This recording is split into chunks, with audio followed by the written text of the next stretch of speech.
പുതിയ തെരുവിലൂടെ ദിവസവും നൂറുകണക്കിന് വാഹനങ്ങളും ആയിരക്കണക്കിന് യാത്രക്കാരുമാണ് സഞ്ചരിക്കുന്നത്.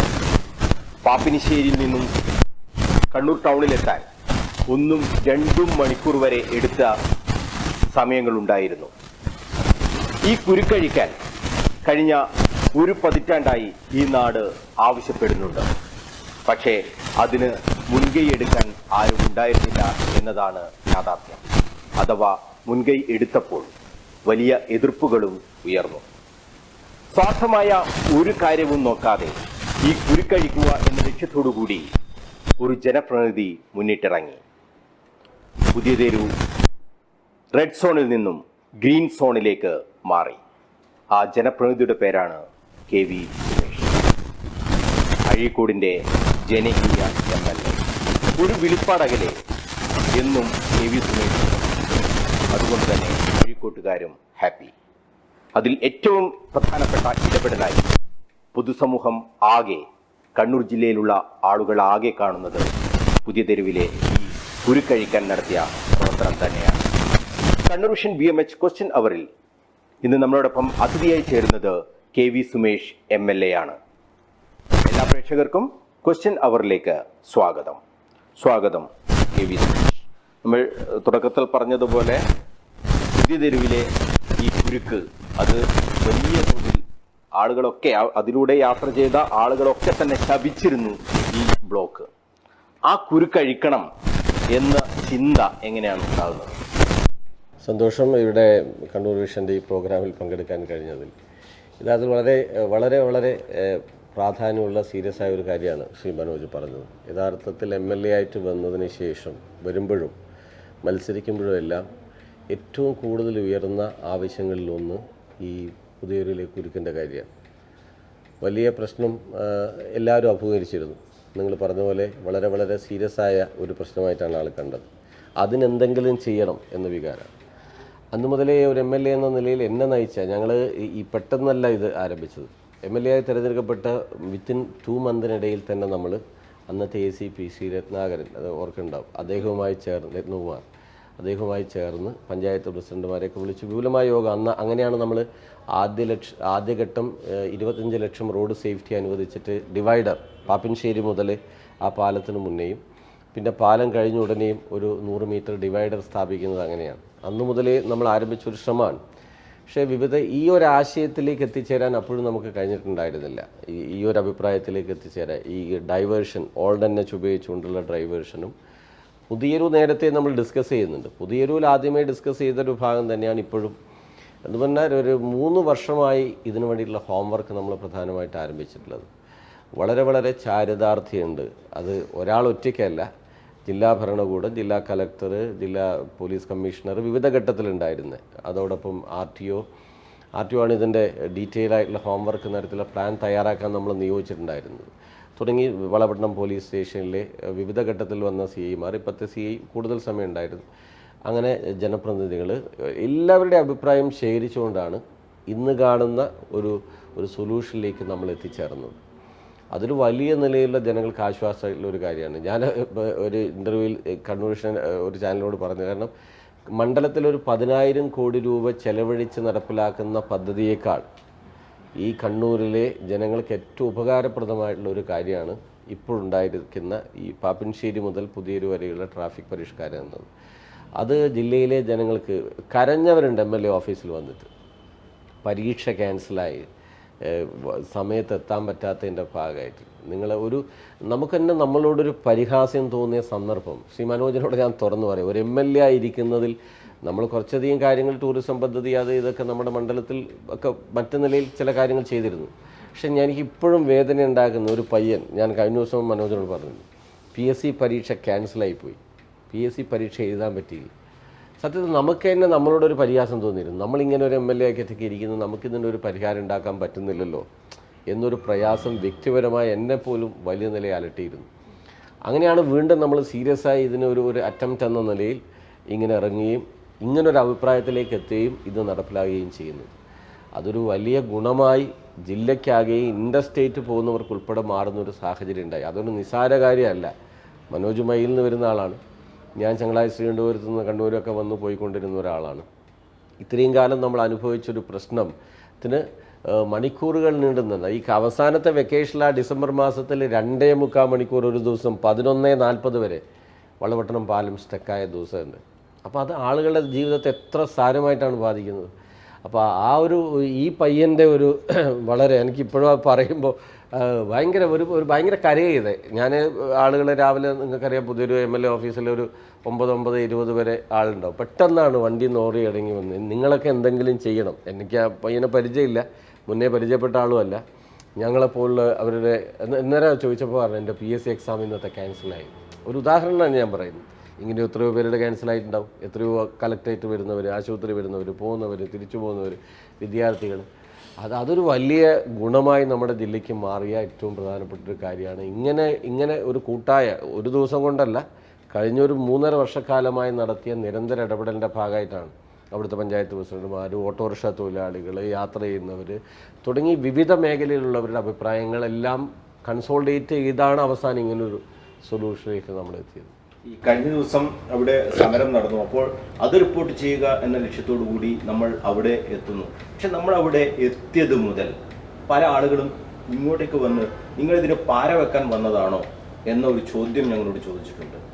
അതായത് ആ സമരത്തെ അനുകൂലിക്കുകയാണോ നിങ്ങളുടെ ലക്ഷ്യം എന്ന് വ്യാപാരികളടക്കം വന്ന് ഇങ്ങോട്ടേക്ക് നമ്മളോട് ചോദിക്കുന്ന ഒരു സാഹചര്യം ഉണ്ടായിട്ട് ഒരു യാഥാർത്ഥ്യമാണ് അതിൽ നിന്ന് നമുക്ക് മനസ്സിലായത്. ആ യാഥാർത്ഥ്യം ഉൾക്കൊണ്ടുകൊണ്ട് ഞങ്ങൾ ഒരു വാർത്ത സംപ്രേഷണം ചെയ്യുകയും ചെയ്തിട്ടുണ്ട്. അപ്പോൾ അവിടെ എന്താണ് എതിർപ്പിന് എന്താണ് കാരണം, അതിന് പിന്നിൽ എന്തെങ്കിലും ഉണ്ട് എന്ന് സംശയിക്കുന്നു? തീർച്ചയായും ഇവിടെ മനോജ് ഇപ്പോൾ പറഞ്ഞൊരു കാര്യം വളരെ ശ്രദ്ധയാണ്. നിങ്ങളൊരു ജില്ലയിലെ ഒരു പ്രധാനപ്പെട്ട മാധ്യമ സ്ഥാപനമാണ്, നിങ്ങളൊരു പ്രധാനപ്പെട്ട മാധ്യമ പ്രവർത്തകനുമാണ്. ഞാൻ ഒരിക്കലും അങ്ങയോട് വിളിച്ചിട്ട് അതിനനുകൂലമായൊരു വാർത്ത ചെയ്യണമെന്ന് ഞാൻ പറഞ്ഞിട്ടില്ല, ഇതുവരെ പറഞ്ഞിട്ടില്ല. പക്ഷെ അങ്ങ് ആ ഹർത്താലായ ദിവസം അങ്ങ് അവിടെ വരികയും യാദൃച്ഛികമായിട്ടാണ് നമ്മളവിടെ കണ്ടുമുട്ടുകയും ചെയ്യുന്നത്.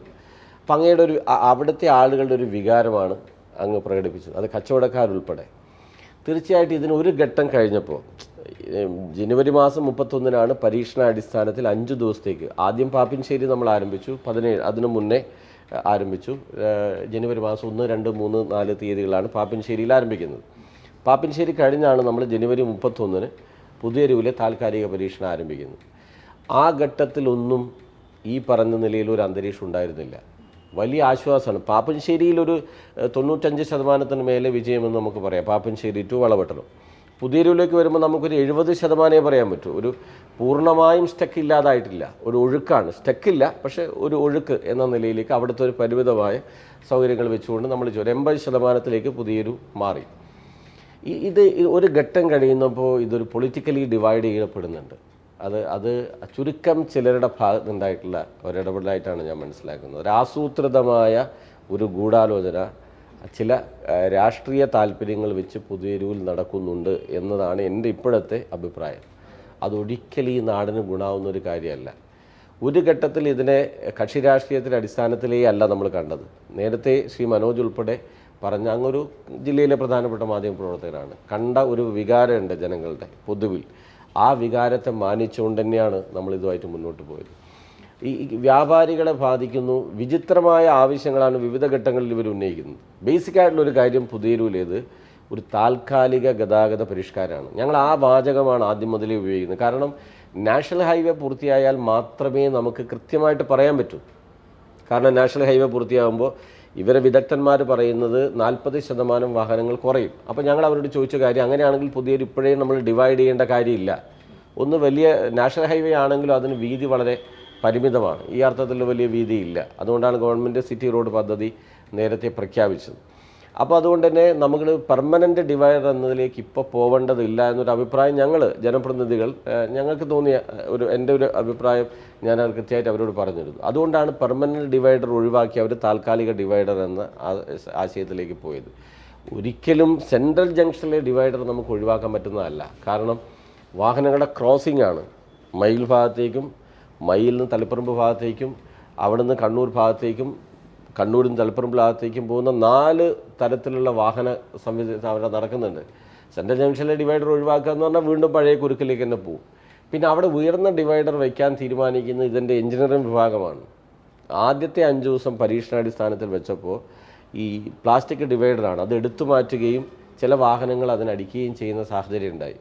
അപ്പോൾ ഇവരുടെ റെഗുലേറ്ററി കമ്മിറ്റി പറഞ്ഞു, ഈ ട്രാഫിക് റോഡ് സേഫ്റ്റി അതോറിറ്റി പറഞ്ഞു, അർദ്ധരാത്രി ചിലപ്പോൾ വാഹന അപകടങ്ങൾ നടക്കാം. കാരണം മയിലേക്ക് പോകേണ്ട ഒരാൾ എപ്പോഴും കണ്ണൂർ ഭാഗത്ത് നിന്ന് കോഴിക്കോട് നിന്നൊക്കെ വരുമ്പോൾ അവർ അത് അറിയണമെന്നില്ല. പുതിയതായിട്ട് വരുന്ന യാത്രക്കാരനാവാം, ചിലപ്പോൾ ഇത് അടിച്ചു പോകുമ്പോൾ എതിർവശത്തുന്ന വാഹനങ്ങൾ ഡിവൈഡ്, അപ്പോൾ ഒരു ട്രാഫിക് അപകടത്തിന് അവിടെ സാധ്യതയുണ്ട് എന്ന് വിലയിരുത്തിയതിൻ്റെ അടിസ്ഥാനത്തിലാണ് അവിടെ ഈ കോൺക്രീറ്റ് ഡിവൈഡർ വയ്ക്കാൻ അവർ തീരുമാനിക്കുന്നത്. അപ്പോൾ ഞങ്ങളത് ചോദിച്ചിരുന്നു എന്തുകൊണ്ടാണ് ഇത് വയ്ക്കുന്നത്.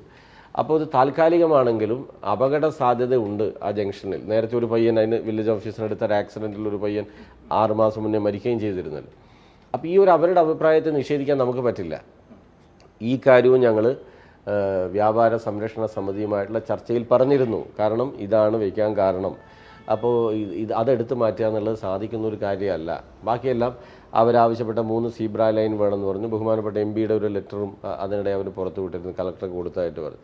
3 ഡിവൈഡറും നമ്മൾ വില്ലേജ് ഓഫീസിനടുത്ത് രാജേഷ് ബേക്കറി തൊട്ട് ഒക്കെ സ്ഥാപിക്കുകയും 4 അതുകൂടാതെ ക്രോസിംഗ് പോയിന്റുകൾ 4 കച്ചവടക്കാർക്ക് ക്രോസ് ചെയ്യാനുള്ള 4 ക്രോസിംഗ് പോയിന്റുകളും ഈ 100 മീറ്ററിനിടയിൽ കൊടുക്കുകയും ചെയ്തു.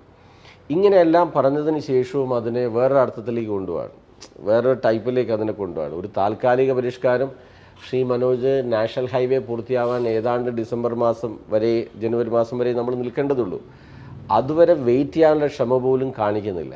അപ്പോൾ ഇതിന് ഒരു രാഷ്ട്രീയ മുതലെടുപ്പിന് ഏതാണ്ട് 10,000-കണക്കിന് ആളുകൾക്ക് ഒരു ദിവസം ഗുണം ചെയ്യുന്ന ഒരു പരിഷ്കാരത്തെ ജില്ലയിൽ, ഇതിൻ്റെ വേറെ കാര്യം വെച്ചാൽ നിങ്ങളുടെ ആ വാർത്ത ചെയ്തപ്പോൾ ഞങ്ങൾ പോലും പ്രതീക്ഷിച്ചില്ല കച്ചവടക്കാരുടെ ഭാഗത്ത് നിന്ന് ഈ പ്രതികരണമാണ് ഉണ്ടാകുക എന്നുള്ളത്. 3-4 കച്ചവടക്കാരുടെ പ്രതികരണം നിങ്ങളുടെ അതിൻ്റെ കമൻ്റൊക്കെ നമ്മൾ വായിക്കുകയും ചെയ്തു.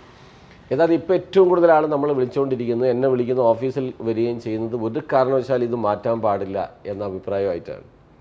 അപ്പോൾ നമ്മൾ ആലോചിക്കും, ഇതിൽ എല്ലാം ഏതെങ്കിലും ഒരു LDFൻ്റെ ആൾക്കാരൊന്നും അല്ല, ഇതിലെല്ലാ വിഭാഗത്തിൽപ്പെട്ട ആളുമുണ്ട്. അപ്പോൾ അവർ പറയുന്നത് ഞങ്ങൾ നേതാക്കന്മാരോട് സംസാരിക്കുക, വിവിധ പാർട്ടിയിൽപ്പെട്ട ആൾ, ഞാൻ ഉത്തരവാദിത്തപ്പെട്ട ആളുകൾ പോലും എന്നോട് സംസാരിച്ചു, ഞങ്ങളുടെ പാർട്ടിയിൽ അതിൽ പങ്കെടുത്തവരോട് സംസാരിച്ചോളാം, നിങ്ങൾ ദയവ് ചെയ്ത് ഇത് മാറ്റാൻ പാടില്ല, കാരണം സന്ധ്യയ്ക്ക് മുന്നേ വീട്ടിലെത്തുന്നുണ്ട് പോകാൻ. അപ്പോൾ ഈ ഒരു അഭിപ്രായമാണ്. അപ്പോൾ ഇത് അങ്ങേറ്റം നിർഭാഗ്യകരമായൊരു സാഹചര്യമാണ് ഇപ്പോൾ സമീപ ദിവസങ്ങളിൽ ഉണ്ടായിട്ടുള്ളത്. ഞാൻ ബഹുമാനപുരസരെ എല്ലാവരോടും അഭ്യർത്ഥിക്കുന്നു, അതിൽ പങ്കെടുത്തവരോടെല്ലാം ജനങ്ങളുടെ വികാരം മാനിക്കാൻ നമ്മൾ സന്നദ്ധരാവണം. ഇതൊരു താൽക്കാലിക പരിഷ്കാരം മാത്രമാണ്, ഇത് പെർമനൻ്റ് അല്ല. പെർമനൻ്റ് ആവുന്നത് നമുക്ക് നാഷണൽ ഹൈവേ വന്നതിന് ശേഷം മാത്രമേ ഏത് ഡിവൈഡർ വേണം, എങ്ങനെ വേണമെന്നൊക്കെ നമ്മൾ തീരുമാനിക്കാം. ഇതിൽ ഞങ്ങളെടുത്തത് വളരെ വളരെ അവധാനതയുള്ള നിലപാട്. ഇപ്പോൾ MP അവിടെ വന്ന് സന്ദർശിച്ചു. യഥാർത്ഥത്തിൽ നമ്മൾ വന്നതിന് ശേഷമാണ് അറിയുന്നത്. അപ്പോൾ നമ്മൾ ചെയ്തത് എന്താ, MP-യെ റെസ്പെക്റ്റ് ചെയ്തത്. തൊട്ടടുത്ത ദിവസം റെഗുലേറ്ററി കമ്മിറ്റി വിളിച്ചു ചേർത്തു. MP പറഞ്ഞതായിട്ട് ചില ഇവരുടെ സംരക്ഷണ സമിതിയുടെ തന്നെ സ്റ്റേറ്റ്മെൻറ്റ് വന്നു. അപ്പോൾ ഡിവൈഡർ സംബന്ധിച്ച് പറഞ്ഞു എന്ന് പറഞ്ഞു സെൻട്രലിൽ. അത് പരിശോധിക്കാൻ RTOയെയും പോലീസിനെയും NHൻ്റെ ഉദ്യോഗസ്ഥന്മാരെയും 2 ആഴ്ചക്കകം റിപ്പോർട്ട് ചെയ്യാൻ, ഇനി MP പറഞ്ഞ കാര്യങ്ങൾ നടപ്പിലാക്കുന്നതിന് അതിലേക്ക് പോകണോ എന്ന് ആലോചിക്കാൻ വേണ്ടി നമ്മൾ വെക്കുക ചെയ്ത്, അവഗണിക്കുകയല്ല ചെയ്തത്. MP-യെ പോലെ ഒരാൾ വന്ന് സന്ദർശിച്ച് ഇങ്ങനൊരു അഭിപ്രായം പറഞ്ഞിട്ടുണ്ടെങ്കിൽ അത് സീരിയസ് ആയിട്ട് പരിശോധിക്കണമല്ലോ. ആ റെസ്പെക്റ്റാണ് നമ്മൾ സ്വീകരിച്ചത്. അല്ലാതെ അവരെ മോശമായിട്ട് കാണിക്കാനോ ഒന്നും നമ്മൾ ആരും കമൻറ്റ് ചെയ്തിട്ടില്ല. എന്നുവെച്ചാൽ അത്ര ബഹുമാനത്തോടെയാണ് നമ്മൾ ആ അഭിപ്രായത്തെല്ലാം പ്രധാനമായിട്ട് മുഖവിലക്കെടുക്കുകയും ചെയ്തത്. പക്ഷെ പിന്നീടും അതിനെ അവിടെ ഞങ്ങളുടെ ഒരു അഭിപ്രായം, സങ്കുചിതമായ ചില താല്പര്യങ്ങൾ അവിടെ വെച്ച് പുലർത്തുന്ന ചിലർ ഇതിനെ മറ്റൊരു തലത്തിലേക്ക് കൊണ്ടുപോകാൻ ശ്രമിക്കുന്നു. അത് നമ്മുടെ നാടിനൊട്ടും ഗുണമാകുന്ന ഒരു കാര്യമല്ല എന്നാണ്. നിർഭാഗ്യകരമായൊരു സാഹചര്യമാണ് മനോജ് പറഞ്ഞ പോലെ ആ കാര്യത്തിൽ അവിടെ ഉണ്ടായത്. ഈ നമ്മൾ അവിടെ പോയപ്പോൾ MLA അവിടെ ഇറങ്ങി ആളുകളെ ഭീഷണിപ്പെടുത്തി, KV സുമേഷിനെ പോലെ ഒരാൾ ഭീഷണിപ്പെടുത്തി എന്ന് പറഞ്ഞാൽ ആരാണ് വിശ്വസിക്കുക? ഗുണ്ടയെ പോലെ, കീരിക്കാട് അവിടെ പെരുമാറി എന്നൊക്കെയാണ് യൂത്ത് കോൺഗ്രസിന്റെ സംസ്ഥാന ജനറൽ സെക്രട്ടറി ആരോപിച്ചത്. അത് കേട്ടപ്പോഴെന്ത് തോന്നി? ഞാൻ നിങ്ങളെ കൺവെൻഷൻ്റെ അങ്ങയുടെ ആ വാർത്ത കണ്ടിരുന്നു. യഥാർത്ഥം ഞങ്ങൾ ചെയ്തത് ഈ തുടർച്ചയായി നേരത്തെ അങ്ങ് ചോദിച്ചതുപോലെ ഇതിനൊരു നെഗറ്റീവ് സ്ഥാനം പ്രചരിപ്പിച്ചിരുന്നു. ഒരു നോട്ടീസും ചില കാര്യങ്ങൾ സംരക്ഷണ സമിതി എന്ന് പറഞ്ഞിട്ട്.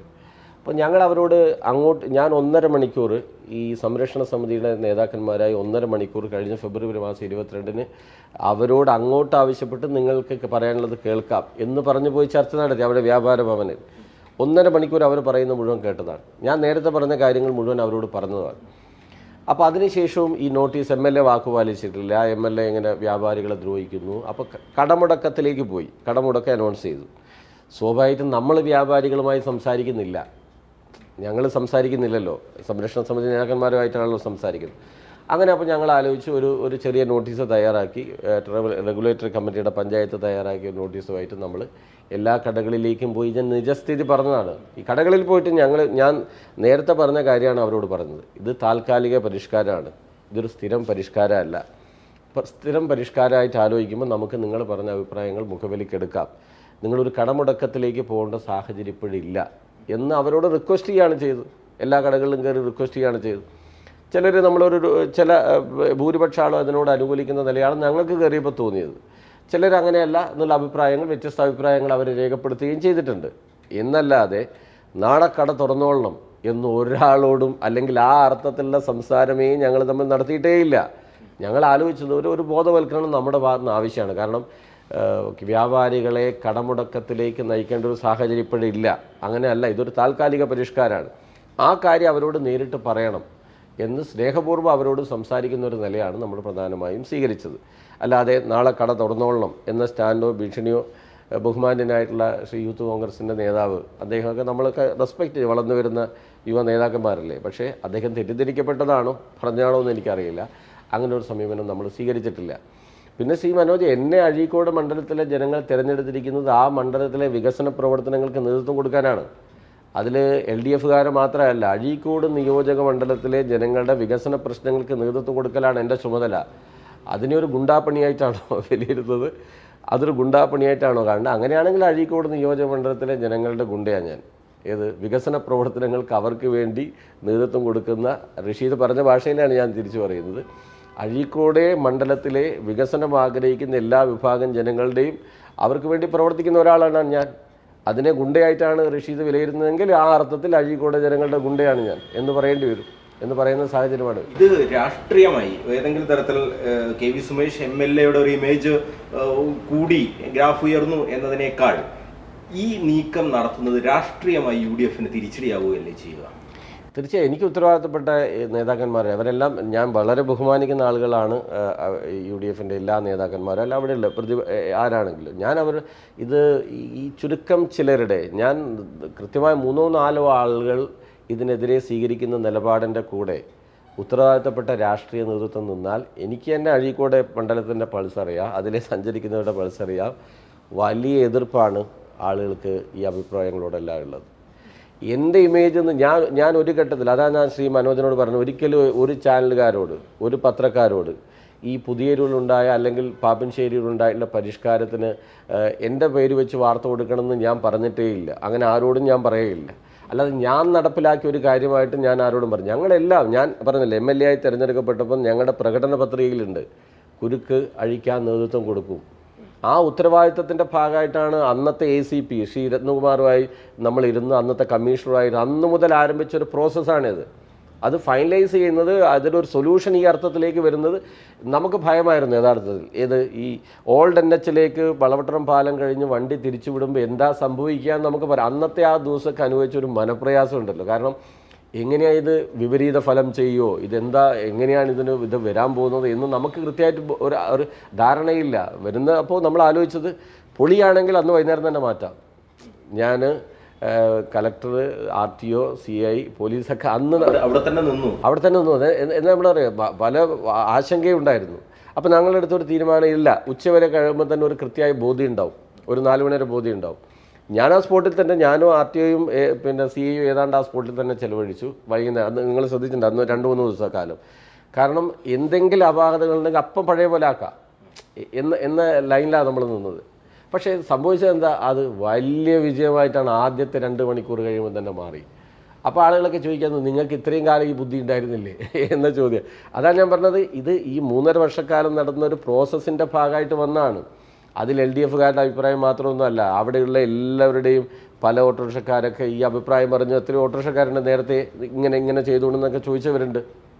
അങ്ങനെ ഒരു ശ്രമം നമ്മൾ നടത്തി നോക്കിയതാണ്. നമ്മൾ നടത്തി നോക്കി, അത് വലിയ വിജയമായിട്ട് മാറി. അതിലെന്താ വ്യക്തിപരമായ ഇമേജിൻ്റെ പ്രശ്നം?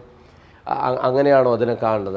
അങ്ങനെ എടുക്കുന്നത് എത്രമാത്രം വില കുറഞ്ഞൊരു കാര്യമാണ്. ഈ വ്യാപാരി സംരക്ഷണ സമിതി എന്നുള്ള രീതിയിലേക്കുള്ള ഒരു പ്ലാറ്റ്ഫോം ഒക്കെ രൂപപ്പെട്ടതിന് പിന്നിലും ഒരു രാഷ്ട്രീയമുണ്ടോ? അതായത് വ്യാപാരി വ്യവസായി സമിതി എന്നത് CPM-നോട് ചേർന്ന് നിൽക്കുന്ന ഒരു സംഘടനയാണ്. അതിലുള്ള ആളുകളും ഇതിലുണ്ട് എന്ന് പറഞ്ഞുകൊണ്ടാണ് ഇവർ ആ നീക്കത്തെ എതിർക്കുന്നത്. തീർച്ചയായും അത് ഞാനതാ പറഞ്ഞു. ഇപ്പോൾ CPIM-നെ പിന്തുണയ്ക്കുന്നവരെ വ്യാപാരികളെ സംഘടിപ്പിക്കുക അല്ലെ അങ്ങനെ ഒരു ലൈനിലേക്കൊന്നും നമ്മളാരും ഇതുവരെ ചിന്തിച്ചിട്ടില്ല. അവിടെ നേരത്തെ സിറ്റി റോഡിനെതിരായിട്ടാണ് വ്യാപാരി വ്യവസായ ഏകോപന സമിതിയും പിന്നെ വ്യാപാര വ്യവസായി സമിതിയും ചേർന്നുള്ള ഒരു സംരക്ഷണ സമിതി അവരുണ്ടാക്കിയത്. സിറ്റി റോഡിൻ്റെ കാര്യത്തിൽ സംഭവിച്ചത് എന്താ? മനോജിനെ പോലൊരു മാധ്യമപ്രവർത്തകർ ഈ പുതിയൊരുവിലെ പട്ടണത്തിൻ്റെ വികസനം എങ്ങനെ, ഒരു സീരിയസ് ആയൊരു ക്വസ്റ്റ്യനാണ്. വർഷങ്ങളായുള്ള പരമ്പരാഗതമുള്ള ടൗണാണ്. അവിടെ നാഷണൽ ഹൈവേ യഥാർത്ഥ സ്റ്റേറ്റ് ഗവൺമെൻറ്റിനെതിരെ ഇവർ സംസാരിക്കുന്നുണ്ട്. നാഷണൽ ഹൈവേയുടെ അലൈൻമെൻറ്റ് പുതിയൊരു വഴിയാണ് പോയിരുന്നെങ്കിലോ? യഥാർത്ഥ സ്റ്റേറ്റ് ഗവൺമെൻറ് ചെയ്തത് എന്താ? നാഷണൽ ഹൈവേയുടെ അലൈൻമെൻറ്റ് നേരെ ഈ കണ്ണൂർ പുതിയൊരു ടൗണിനെ ബാധിക്കാതിരിക്കാൻ വേണ്ടിയാണല്ലോ പോയത്. ഒന്നാമത്തെ കച്ചവടക്കാരുടെ കൂടെ അനുകൂലമാണ്. രണ്ട്, പുതിയൊരു ടൗൺ ഭാവിയിൽ എപ്പോഴും ഇപ്പോൾ കണ്ണൂരിലെ 11 റോഡുകൾ സെലക്ട് ചെയ്യാനുള്ള കാരണം നവീകരിക്കാതെ പട്ടണങ്ങൾ നിലനിൽക്കില്ല. യഥാർത്ഥത്തിൽ നാഷണൽ ഹൈവേയുടെ ഭാഗമായിട്ട് ഒരുപാട് കച്ചവടക്കാർ ബാധിച്ചല്ലോ. പക്ഷേ മെച്ചപ്പെട്ട കോമ്പൻസേഷൻ കൊടുത്ത് അവരെ പുനരധിവസിപ്പിക്കുന്ന പ്രവർത്തനത്തിലേക്ക് പോയി. പുതിയൊരു സിറ്റി റോഡ് വന്നപ്പോഴാണ് ഈ സംരക്ഷണ സമിതി പ്രധാനമായിട്ട് വരുന്നത്. ആ സിറ്റി റോഡ് പദ്ധതി നടപ്പിലാക്കിയിരിക്കുന്നെങ്കിൽ ഇന്നത്തെ ഈ പ്രശ്നം ഉണ്ടാവുമായിരുന്നില്ല, അല്ലെങ്കിൽ ഉണ്ടാവുമായത് ആ തലത്തിലേക്ക് പോകുന്നുണ്ടായിരുന്നില്ല. ആ പഴയ കെട്ടിടങ്ങളൊക്കെ അതുപോലെ നിലനിൽക്കുകയാണ്. നിങ്ങൾ ആ കെട്ടിടങ്ങൾ എത്ര കാലം നിലനിൽക്കും? എത്ര കാലമാണ് ആ കെട്ടിടങ്ങൾ, അതിൻ്റെ ലൈഫ് എത്രയായിരിക്കും? അപ്പോൾ ഇതിനെക്കുറിച്ചൊന്നും സീരിയസ് ആയ ഒരു ചർച്ച നടക്കുന്നേയില്ല. ഞങ്ങൾ ഇവരുമായി സംസാരിക്കുമ്പോൾ പറയുന്നത്, നിങ്ങൾ സ്വയം ഒരു പുനരാലോചനയ്ക്ക് വിധേയമാവണം. എങ്ങനെയാണ് ഭാവിയിൽ ഇപ്പോൾ പുതിയ തലമുറയിൽപ്പെട്ട ആരെങ്കിലും കച്ചവടത്തിന് വരുമോ? ശരി, ഇപ്പോൾ ഉള്ളവർ കച്ചവടം നടത്തും. പുതിയ ചെറുപ്പക്കാരുടെ സ്വഭാവം, അവരുടെ സമീപനത്തിൽ, രീതിയിൽ, കച്ചവട സ്ഥാപനങ്ങളോടുള്ള, നിങ്ങൾ തന്നെ മയിലേക്ക് പോകുമ്പോൾ ഒരു വണ്ടി നിർത്തി നിങ്ങൾക്ക് സാധനം വാങ്ങാൻ തോന്നുമോ? പുതിയൊരു നേരത്തെ എന്തുകൊണ്ടാ? കഠിനമായ ബ്ലോക്കാണ്, ഗതാഗത കുരുക്കാണ്.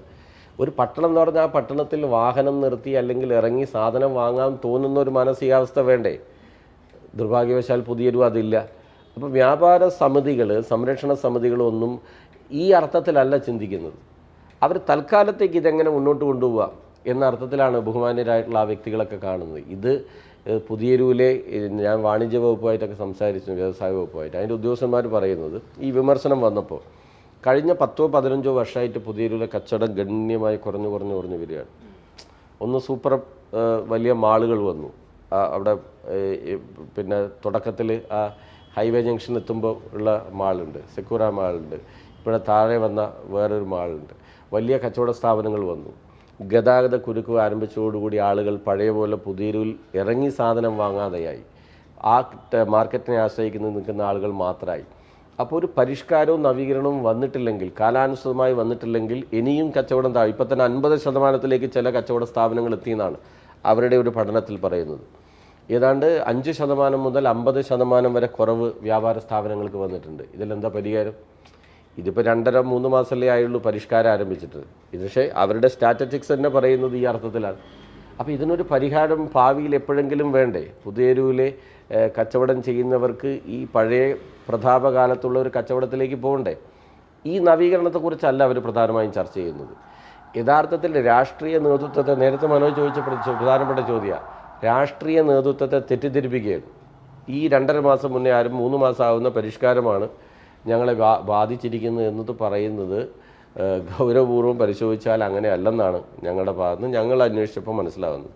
അപ്പോൾ സംരക്ഷണ സമിതി രൂപീകരിച്ചത്, ആ സംരക്ഷണ സമിതി സിറ്റി റോഡിനെതിരാണെങ്കിൽ ഇപ്പോൾ അവർ ഈ ട്രാഫിക് ലൈറ്റായിട്ടുള്ള ഇവരുടെ ഈ ട്രാഫിക് റെഗുലേറ്ററി കമ്മിറ്റിയുടെ ഭാഷയിൽ തന്നെ പറഞ്ഞാൽ, അതിൻ്റെ ഓഫീസർമാരുടെ ഭാഷയിൽ പറഞ്ഞാൽ ലോ ലെവൽ ട്രാഫിക് പരിഷ്കാരമാണ് പുതിയൊരു നടപ്പിലാക്കി. ഹെവി ആയിട്ടുള്ളതല്ല.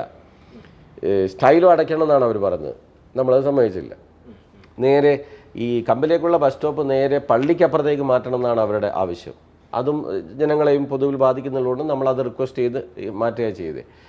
ഒരു വളരെ ലോ ലെവലായിട്ടുള്ള, അധികം പരിക്കേൽപ്പിക്കാത്തൊരു പരിഷ്കാരം മാത്രമല്ല, ഒരു നാഷണൽ സമീപം പുതിയ ബസ് സ്റ്റോപ്പ് അനുഭവിക്കുകയും ചെയ്തു. അപ്പോൾ ആ ബസ് സ്റ്റോപ്പ് മാറ്റരുതെന്ന് പറഞ്ഞിട്ടാണ് ഇപ്പോൾ ഏറ്റവും കൂടുതൽ ആൾ നമ്മൾ അലവിൽ ഈ വെങ്ങര വയൽ, ആ ചിറക്കലിൻ്റെ ആ ഭാഗത്ത് വരുന്നവർ, പിന്നെ അഴീക്കോടുന്ന് വളവട്ടത്ത് വരുന്നവരെല്ലാം ഇപ്പോൾ ആവശ്യപ്പെടുന്നത് ഈ ഓൾഡ് NH അല്ല, നമ്മുടെ ഹൈവേ ജംഗ്ഷനിലെ പുതിയ ബസ് സ്റ്റോപ്പ് മാറ്റരുത്.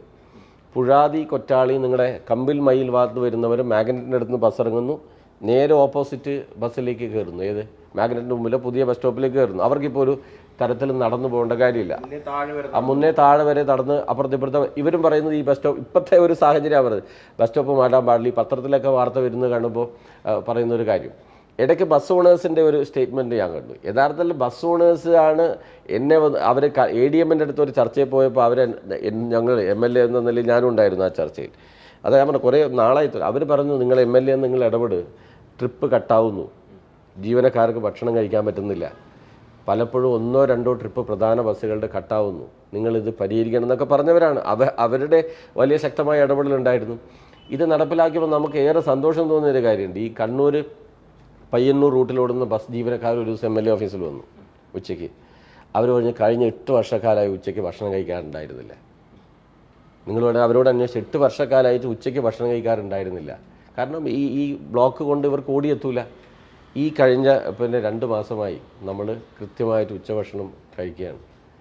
ഇങ്ങനെയെല്ലാം ഉള്ള അഭിപ്രായമാണ് ആ ജീവനക്കാരുടെ ഭാഗത്ത് നിന്ന്, ബസ്സിൽ പണിയെടുക്കുന്ന ജീവനക്കാരുടെ ഭാഗത്തുനിന്നുള്ളത്. അപ്പോൾ ഇതിനെ ഒരു തീർത്തും സങ്കുചിതമായിട്ട് അങ്ങ് പറഞ്ഞൊരു പ്രധാനപ്പെട്ട പ്രശ്നമായിട്ടാണ് എനിക്കിപ്പോൾ തോന്നുന്നത്. ഈ ഇലക്ഷൻ പ്രഖ്യാപിക്കാൻ പോകുന്നു, നിയമസഭ പഞ്ചായത്ത് ഇലക്ഷൻ വരാൻ പോകുന്നു, എത്രമാത്രം ചുരുങ്ങിയ ഒരു ചിന്തയാണത്. ഞാൻ ചോദിക്കുന്നത്, ജനങ്ങളല്ലേ ഇതെല്ലാം തീരുമാനിക്കേണ്ടത്. ഇങ്ങനൊരു കാര്യം ചെയ്തു എന്നുള്ളത് കൊണ്ട് ആരെങ്കിലും ജയിക്കുകയോ തോക്കുകയോ ചെയ്യുമോ? അങ്ങനെ ഉണ്ടോ? അത് നാടിന് പൊതുവിൽ ഗുണമായിട്ട് നമ്മളെല്ലാവരും കൂടി ആലോചിച്ച് ചെയ്യുന്ന ഒരു കാര്യമല്ലേ. അതിനെ സുമേഷിന് ഇത് ഇമേജ് കൂടി പോകും, അല്ലെങ്കിൽ നാക്ക് ഇമേജ് പോകും. റഷീദിൻ്റെ സ്റ്റേറ്റ്മെൻറ്റിൽ അങ്ങനെ ഒരു ഭാഗമുണ്ട്, ഇയാളൊന്നും അല്ല ചെയ്തിരിക്കുന്നത്. ഞാനല്ല ചെയ്തെങ്കിൽ പിന്നെ നിങ്ങൾ എന്തിനാ ഭയപ്പെടേണ്ട കാര്യം? ഏതൊരു ആൾ ചെയ്തിരിക്കുന്നത് ഞങ്ങൾ ചെയ്തു എന്ന് ഞങ്ങൾ അവകാശപ്പെട്ടിട്ടേ, നമ്മളെല്ലാവരും കൂടിയാണ്. അതായത് ഇന്നാൾ ചെയ്തു, ഞാനതാ പറഞ്ഞു, ഒരാളോടും വിളിച്ച് ഞാനാണ് ചെയ്തതല്ല, ഞാനാണ് ഇത് നേതൃത്വം കൊടുത്തതെന്നും ഞാൻ പറഞ്ഞിട്ടില്ല. പക്ഷേ MLA എന്ന നിലയിൽ എൻ്റെ ചുമതലയാണ്. അത് തുടക്കം മുതൽ ഞാൻ ചെയ്തുകൊണ്ടിരിക്കുന്നത്. ഈ മീറ്റിങ്ങുകൾ മുഴുവൻ വിളിക്കുകയും അഭിപ്രായങ്ങൾ ശേഖരിക്കുകയും ചെയ്തുകൊണ്ടിരിക്കുന്ന കാര്യമാണ്. ആ കാര്യത്തിന് ഇപ്പോൾ അന്തിമമായൊരു ഫലം ഉണ്ടായിരിക്കുന്നു. ആ ഫലത്തിൽ വേറൊരു രാഷ്ട്രീയ ചിന്തയും നമ്മൾ കക്ഷി രാഷ്ട്രീയ അടിസ്ഥാനത്തിൽ ഈ നിമിഷം വരെ കണ്ടിട്ടില്ല. പക്ഷേ ഇതിൽ നിന്ന് പിൻവാങ്ങണം എന്നാണ്, അത്തരൊരു നീക്കത്തിൽ നിന്ന് പിൻവാങ്ങണം എന്നാണ് ഇതിനോട് സഹകരിക്കുന്ന ബഹുമാനരായിട്ടുള്ള രാഷ്ട്രീയ നേതൃത്വത്തോട് എനിക്ക് റിക്വസ്റ്റ് ചെയ്യാനുള്ള ഒരു പ്രധാനപ്പെട്ട കാര്യം. നമ്മൾ തെരഞ്ഞെടുപ്പിലേക്കൊക്കെ പോവുകയാണ്. ഇപ്പോൾ അഴീക്കോട് ഇപ്പോൾ UDF തയ്യാറാക്കിയ പിടിച്ചെടുക്കേണ്ട മണ്ഡലങ്ങളുടെ പട്ടികയിൽ നമ്മൾ കണ്ണൂർ ജില്ലയുടെ കാര്യം എടുത്താൽ കണ്ണൂരും അഴീക്കോടും അവർ പിടിച്ചെടുക്കേണ്ട പട്ടികയിൽ പെടുത്തിയ 2 മണ്ഡലങ്ങളാണ്. അപ്പോൾ ആ ലിസ്റ്റും ഇപ്പോഴത്തെ ഈ വിവാദങ്ങളൊക്കെ തമ്മിൽ കണക്ട് ചെയ്ത് നമുക്ക് കണക്ട് ചെയ്യേണ്ടതുണ്ടോ ശരിക്കും? അല്ല, നിങ്ങൾ പറഞ്ഞപ്പോഴാണ് സ്വാഭാവികമായിട്ട് വാർത്തകൾ നമ്മളങ്ങനെ കേൾക്കുകയും ചെയ്യുന്നുണ്ട്. അപ്പോൾ ഈ ഇലക്ഷൻ എന്നത് ഓരോ സന്ദർഭത്തിലെ രാഷ്ട്രീയ സാഹചര്യത്തിൻ്റെ ഭാഗമായിട്ട് വരുന്നൊരു കാര്യമാണ്. അതിൻ്റെ ജയപരാജയങ്ങൾ എന്നത് സ്വാഭാവികമായിട്ടും കണ്ണൂർ അഴീക്കോട് മണ്ഡലം നേരത്തെ UDF ജയിച്ചുകൊണ്ടിരുന്ന മണ്ഡലങ്ങളാണ്. കഴിഞ്ഞതിന് മുന്നത്തിൽ കണ്ണൂരും കഴിഞ്ഞ അഴീക്കോടും ജയിച്ചു. സ്വാഭാവികമായിട്ട് അവർ അതിനാ ശ്രമം നടത്തും. ആ ശ്രമം അവർ നടത്തുക എന്നുള്ളത് അവരുടെ ഒരു രാഷ്ട്രീയമായിട്ടുള്ള കാര്യമാണല്ലോ. പക്ഷെ അതിന് ഇത്തരത്തിലുള്ള ഒരു ഈ ശരിയല്ലാത്തൊരു മുദ്രാവാക്യം ഏറ്റെടുക്കണമെന്ന് എൻ്റെ സംശയമുള്ളൂ. ഈ ട്രാഫിക് ഈ പുതിയ തെരുവ് ഒഴിവാക്കി മറ്റ് രാഷ്ട്രീയ കാര്യങ്ങളൊക്കെ സംസാരിച്ചോട്ടെ എന്നാണ് അല്ലെ? പുതിയ തെരുവ് എന്നാലും ജനങ്ങളുടെ മൊത്തത്തിലുള്ള ഒരു കാര്യമാണ്. അതും ഒഴിവാക്കും. ഞാൻ റിക്വസ്റ്റ് ചെയ്ത് അതിന് പുതിയ തെരുവ് ഒരു ഇരയാക്കി മാറ്റുന്നതാണ് എൻ്റെ റിക്വസ്റ്റ്. കാരണം ഇത് എല്ലാവർക്കും ഗുണം ചെയ്യുന്ന ഒരു ട്രാഫിക് പരിഷ്കാരമാണ്. വേണമെങ്കിൽ ഇതിപ്പോൾ നിങ്ങളുടെ ഒരു പ്രധാനപ്പെട്ട മീഡിയ ഡിസ്കഷനല്ലേ, അവരെല്ലാം പറയണം നമുക്ക് ഒഴിവാക്കിയാൽ ഉണ്ടാകുന്ന ട്രാഫിക് ബ്ലോക്കിൻ്റെ ഉത്തരവാദിത്തം അവർ ഏറ്റെടുക്കണം. ഞാനിപ്പോൾ ഇനി പറയാൻ പോകുന്ന ഒരു കാര്യം അതാണ്. ഇപ്പോൾ എല്ലാവരും ബഹുമാന്യരായിട്ടുള്ള ആളുകളൊക്കെ പറയുകയാണ് ഇത് ഒഴിവാക്കുകയാണ്. ഇത് ഏതോ സിനിമയിൽ ശ്രീനിവാസൻ അച്ഛനെക്കുറിച്ച് പറയുന്നതല്ല, എൻ്റെ അച്ഛൻ നല്ല മനുഷ്യനായിരുന്നു എന്നാലും ആ മഹാഭാവി എന്ന് പറയുന്ന പോലെ ഞാൻ ചോദിക്കുന്നത് ട്രാഫിക് അവരുടെ സ്റ്റേറ്റ്മെൻറ്റ്, ഈ സംരക്ഷണ സമിതിയുടെ സ്റ്റേറ്റ്മെൻറ്റ് ശ്രീ മനോജ് ശ്രദ്ധിച്ചാൽ മനസ്സിലാവും. എല്ലാ സ്റ്റേറ്റ്മെൻറ്റിലും അവർ പറയുന്നത് ഏറെ പ്രശംസനീയമാണ്, ശ്ലാഘനീയമാണ് ഈ പരിഷ്കാരം. പക്ഷേ എന്താ, സെൻട്രൽ ജംഗ്ഷനിലെ മറ്റതെടുത്ത് മാറ്റണം, മറ്റേ ഡിവൈഡർ ഇതിന് പരിഷ്കാരം ഉണ്ടാവില്ലല്ലോ. അപ്പോൾ ഒരു വളഞ്ഞ വഴിയാണ് സ്വീകരിക്കുന്നത്. ശരി, നമുക്കെല്ലാവരും ഞാൻ ചോദിക്കുന്നത് അങ്ങനെയാണ് ഇത് മുഴുവൻ എടുത്തു മാറ്റിയാൽ സംഭവിക്കുന്നത് ഇതുപോലെ ഒരു വലിയ കുരുക്കലേക്കല്ലേ വീണ്ടും പുതിയൊരു പോവുക? ഒരു താൽക്കാലികമായ നാഷണൽ ഹൈവേ വരുന്നവരെയുള്ള ഒരു കാര്യമല്ലേ. അപ്പോൾ അതിനെ ഒരു രാഷ്ട്രീയമായ ഇലക്ഷനോ അടുത്ത വരുന്നോ ഇതിലേക്ക് ഒരു കാര്യമായി മാറ്റരുത്. മണ്ഡലം തിരിച്ചു പിടിക്കാൻ അവരവരുടെ രാഷ്ട്രീയ നിലപാടുകളും കാര്യങ്ങളും പറയല്ലേ, ആ നിലയിലല്ലേ പോകേണ്ടത്. അതിന് ജനങ്ങൾക്കാകെ ഗുണമാവുന്ന ഒരു പരിഷ്കാരത്തെ അതിന് ബലിയാടാക്കരുത് എന്നതാണ് എൻ്റെ ഏറ്റവും പ്രധാനപ്പെട്ട ഒരു റിക്വസ്റ്റായിട്ട് ഞാൻ ആ കാര്യത്തിൽ പറയും. ഈ കഴിഞ്ഞ 10 വർഷത്തിന് ശേഷം ആണ് LDFിൻ്റെ ജനപ്രതിനിധി വരുന്നത്. അഴീക്കോട് എന്തൊക്കെ മാറ്റങ്ങൾ ഉണ്ടായി എന്ന ഒരു ചോദ്യം MLA യോട് ചോദിക്കുകയാണെങ്കിൽ ജനങ്ങളോട് എന്താണ് പറയുന്നത്? തീർച്ചയായിട്ടും ഞങ്ങൾ വലിയ കോൺഫിഡൻ്റ് ആണ് ആ കാര്യത്തിൽ ഞങ്ങൾക്കുണ്ട്. കഴിഞ്ഞ ദിവസത്തെ ആ സ്റ്റേറ്റ്മെൻറ്റിൽ അദ്ദേഹത്തിൻ്റെ വർത്തമാനത്തിൽ അതൊന്നും ചെയ്യാത്തതുകൊണ്ട് ഈ ട്രാഫിക് പരിഷ്കാരത്തിൻ്റെ ഇത് ഏറ്റെടുക്കുകയാണെന്നൊക്കെയുള്ളൊരു കമൻറ്റാണ് മൂപ്പർ പറഞ്ഞത്. അത് അഴീക്കോട് മണ്ഡലത്തിലൂടെ സഞ്ചരിക്കാത്തതുകൊണ്ടാണ്. കഴിഞ്ഞ കുറേ കാലമായി അഴീക്കോട് മണ്ഡലത്തിൽ ഉള്ള വികസന പ്രശ്നങ്ങളെയാണ് നമ്മൾ പ്രധാനമായി അഡ്രസ്സ് ചെയ്തത്. അതിനൊപ്പമാണ് നമ്മുടെ ആ കളരിവാതുക്കൽ ക്ഷേത്രത്തിൻ്റെ ഒരു എത്ര ഇടുങ്ങിയതായിരുന്നു. യഥാർത്ഥത്തിൽ പോകുമ്പോൾ ഭയമായിരുന്നു, വലിയ ടാസ്ക് ആയിരുന്നില്ലേ. എന്നോട് എത്ര പേര് നടക്കില്ല എന്ന് പറഞ്ഞു, എത്ര പേര് അതിനെ ഇറങ്ങി പുറപ്പെട്ടപ്പോൾ എൻ്റെ ഓഫീസിൽ വന്ന് വെല്ലുവിളിച്ചവരുണ്ട്. ഞാൻ ആദ്യമായിട്ട് പറയുന്നത് നിങ്ങളോടാണ്, ഓഫീസിൽ വന്ന് എന്നെ വെല്ലുവിളിച്ചിട്ടുണ്ട്, കളരിവാദികൾ തൊടാൻ അനുവദിക്കില്ല. ആളെയൊക്കെ 3-4 ആളുണ്ട്, ഞാൻ അവരുടെ പേരൊന്നും ഞാൻ ഇപ്പോൾ പറയുന്നില്ല. നിങ്ങളെ തൊടാൻ വിടൂല കളരിവാദികൾ. എൻ്റെ ഓഫീസിൽ ഒരു ദിവസം രാവിലെ 9:16 വന്നിട്ട് എന്നെ വെല്ലുവിളിച്ചിട്ടുണ്ട്. അത് പൂർത്തിയായി. ഞാൻ ആരോടും കുസ്തി പിടിക്കാൻ പോയില്ലല്ലോ. സുന്ദരമായി അവരോടൊക്കെ സംസാരിച്ച് അവരുടെ തന്നെ സഹായത്തോടെ ആ ട്രസ്റ്റിയുടെ ചിറക്കൽ കോവിലകം ശ്രീ രാമവർമ്മ രാജ, അദ്ദേഹം ജീവിച്ചിരിക്കുന്നുണ്ട്. അദ്ദേഹത്തിൻ്റെ ഒരു വലിയ സഹായം, അവിടുത്തെ ആ ഒരു കോൺട്രാക്ടറായ രവി, അവരുടെ ആ കുടുംബത്തിൻ്റെ സഹായം എല്ലാം ചേർന്ന് ഇപ്പം നിങ്ങൾ നോക്കി ഏറ്റവും പ്രധാനപ്പെട്ട ഒരു വഴിയായി, ഒരു ഓപ്പണായി ആ കളരിവാതിക്കൽ റോഡ് മാറിയില്ലേ. അത് ഈ 4 വർഷത്തിനിടയിൽ നടന്ന കാര്യമല്ലേ, ഈ 4 വർഷത്തിനിടയിൽ ചെയ്യാൻ പറ്റിയൊരു കാര്യമല്ലേ. എത്രയോ പേർക്ക് ഗുണമായിട്ട് മാറിയത്, എത്രയോ നമ്മുടെ അഴീക്കോട് മണ്ഡലത്തിൽ മാത്രമല്ലല്ലോ അതുവഴി കടന്നു പോകുന്ന ഏതൊരു മനുഷ്യനും ട്രാഫിക് ഒരുക്കുണ്ടാകുന്ന ഘട്ടത്തിൽ ആശ്രയിച്ചിരുന്നത് ആ ഇടവഴിയല്ലേ. പുല്ലൂപ്പിക്കടവ് ടൂറിസം പദ്ധതി നിങ്ങൾക്കറിയാലോ, നിങ്ങളെ അതിൻ്റെ ഭാഗമായിട്ടല്ലേ 4,10,00,000 രൂപ. അത് പൂർത്തിയായി. അതിപ്പോൾ ഫ്ലോട്ടിംഗ് റെസ്റ്റോറൻറ്റ് ടെൻഡർ ചെയ്ത് അത് അംഗീകരിച്ചു. ഇപ്പോൾ വരുന്ന ഒരു 1-2 മാസത്തിനുള്ളിൽ അത് ആരംഭിക്കാൻ പോവുകയാണ്. മലബാറിലെ ഏറ്റവും പ്രധാനപ്പെട്ട ഹാർബറിൻ്റെ നിർമ്മാണമാണ് അഴീക്കോട് തീരദേശ മണ്ഡലമാണല്ലോ, മത്സ്യത്തൊഴിലാളി 26 കോടിയുടെ അന്തിമമായിട്ട് ഏറ്റവും ആധുനിക സജ്ജീകരണമുള്ള ഹാർബറിൻ്റെ നിർമ്മാണം അവിടെ പൂർത്തിയാകട്ടെ. മണ്ഡലത്തിലെ സ്കൂളുകൾക്ക് ഏതാണ്ട് 12 കോടി രൂപ ഇതിൻ്റെ ഭാഗമായിട്ട് നമുക്ക് ലഭ്യമായി. തീരദേശ റോഡുകൾക്ക് 28 കോടി രൂപ നമ്മുടെ മണ്ഡലത്തിൽ ലഭ്യമായി. അതുകൂടാതെ PWD എന്ന നിലയിൽ നമുക്ക് 32 കോടി രൂപ അതിൻ്റെ ഭാഗമായിട്ട് ലഭ്യമായി. അഴീക്കോടിലെ ഏറ്റവും പ്രധാനപ്പെട്ട അഴീക്കൽ പോർട്ട് ആ പ്രോജക്റ്റ് അംഗീകരിച്ചു, സെൻട്രൽ ഗവൺമെൻറ്റിന് സമർപ്പിച്ചു. 5,465 കോടി രൂപ ഗവൺമെൻറ് വിലയിരുത്തി, അതിന് വകയിരുത്തി. അതിൻ്റെ അഴീക്കൽ പോർട്ട് ഇതുവരെ അത് നടക്കാത്തൊരു കാര്യമായിട്ട് കരുതുന്നതല്ലേ. സെൻട്രൽ ഗവൺമെൻറ്റിന് 19 വിവിധ മേഖലയിലെ അനുമതിക്ക് വേണ്ടി ഗവൺമെൻറ് ഇപ്പോൾ കൈമാറിയിരിക്കുകയാണ്. അതിൻ്റെ അനുമതി പ്രധാനമായും നമ്മുടെ സ്കൂളുകൾ, നമ്മുടെ ഈ പറഞ്ഞ അടിസ്ഥാന സൗകര്യത്തിന് 5 കോടി രൂപ രാജാസിൻ്റെ അടുത്തും തുടങ്ങി നമ്മുടെ ഓർക്കിഡ് റോഡ്, അതെല്ലാം പുതിയ ഒരു ബൈപ്പാസ് റോഡായിട്ട് നമ്മൾ ഉണ്ടാക്കിയ റോഡാണ്. 5 കോടിയുടെ റോഡ് അതിൻ്റെ ഭാഗമുണ്ടായി. ചെറുശ്ശേരി കൃഷ്ണഗാഥ എഴുതിയ ചിറക്കൽ കോവിലത്തിലെ അദ്ദേഹത്തിൻ്റെ സ്മാരക ആ ക്ഷേത്രവും 2 കോടി ഇപ്പോൾ അത് ടെൻഡറിലേക്ക് പോകും. ചിറക്കൽ ചിറയുടെ ചുറ്റും നമ്മളതിനൊരു പ്രധാനപ്പെട്ട കേന്ദ്രമായി അതിനെ മാറ്റി. വൺകുളത്ത് വയൽ ടൗൺ അതിൻ്റെ ഭാഗമായിട്ട്, പാപ്പൻശ്ശേരിയിൽ 5 കോടിയുടെ ഇൻഡോർ സ്റ്റേഡിയം അതിൻ്റെ നിർമ്മാണ പ്രവൃത്തി നടന്നുകൊണ്ടിരിക്കുന്നത് അതിൻ്റെ ഭാഗമായിട്ട് നടക്കുകയാണ്. അങ്ങനെ പ്രധാനപ്പെട്ട വളവട്ടത്തെ കക്കുളങ്ങര പള്ളി ഏറ്റവും വലിയ ഇസ്ലാമിക് ഹിസ്റ്ററിയിൽ ഏതാണ്ട് ഈ ചിറക്കൽ കോവിലകത്തിൻ്റെ അതേ കാലയളവിൽ ക്ഷേത്രങ്ങളുടെ കടലായി ക്ഷേത്രത്തിൻ്റെയും മറ്റേ കിഴക്കേ മതിലകൻ ക്ഷേത്രത്തിൻ്റെയൊക്കെ അതേ പാരമ്പര്യമുള്ളതാണ് ഈ കക്കുളങ്ങര പള്ളി.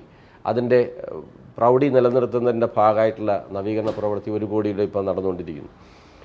നമ്മുടെ മണ്ഡലത്തിൽ കഴിഞ്ഞ ഈ 4 വർഷക്കാലമായിട്ട് ഈ എത്ര വലിയ വികസന കാര്യങ്ങളാണ് ഈ വിവിധ ഗവൺമെൻറ് സഹായത്തോടുകൂടി നമുക്ക് നടപ്പിലാക്കാൻ കഴിഞ്ഞത്.